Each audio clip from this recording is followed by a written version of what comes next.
असेही काही चेहरे, अशीही काही नावं आहेत जी दिग्गज नावं आहेत त्या पक्षातली, पण त्यांना यावेळेला संधी दिली गेली नाही. आश्चर्यकारकच आहे, पण कोणाला संधी मिळाली नाही बघा. सुधीर भाऊ, चंद्रपूरचं नेतृत्व, सुधीर भाऊ मुनगंटीवार भाजपचे नेते, दिग्गज नेते, नाव मोठं आहे, पण यावेळेला त्यांना संधी दिली गेलेली नाहीये. राष्ट्रवादी काँग्रेसचं मोठं नाव, मंत्री राहिलेले आहेत, गृहमंत्री पद सुद्धा त्यांनी त्यांच्या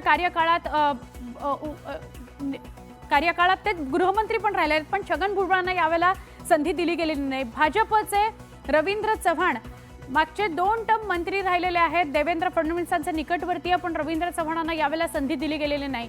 राष्ट्रवादी काँग्रेसचे धर्मराव बाबा आत्राम, त्यांनाही संधी मिळालेली नाही. दीपक केसरकर मंत्री राहिलेले आहेत. अन्न आणि औषध प्रशासन मंत्री धर्मराव बाबा आत्राम होते, या दोघांनाही, म्हणजे दीपक केसरकर शिक्षण मंत्री होते, या दोघांनाही संधी दिली गेलेली नाही. अब्दुल सत्तार सुद्धा मंत्री राहिले आहेत, पण प्रगती पुस्तकात नापासचा शेरा होता, त्यांना संधी दिली गेलेली नाही.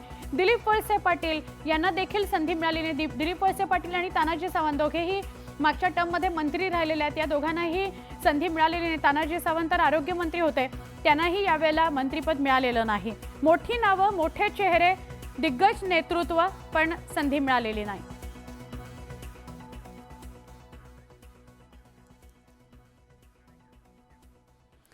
महायुती सरकारच्या मंत्रिमंडळ महाविस्तारामध्ये राष्ट्रवादी काँग्रेसच्या मंत्री आणि राज्यमंत्र्यांचा शपथविधी झाला. या मंत्रिमंडळ विस्तारात धक्कादायक म्हणजे विविध सरकारमध्ये कॅबिनेट मंत्रिपदाची जबाबदारी पार पाडणारं राष्ट्रवादी काँग्रेसचं मोठं नेतृत्व छगन भुजबळ यांना यंदा मंत्रिपद हुकलेलं आहे.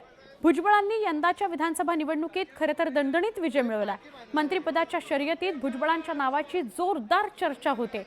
भुजबळांना मंत्रिपद न मिळाल्यानं राजकीय वर्तुळात चर्चा सुरू झाल्या.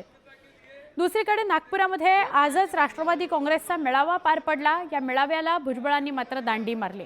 त्यामुळे भुजबळ नाराज आहेत का, अशा चर्चा रंगू लागलेल्या आहेत.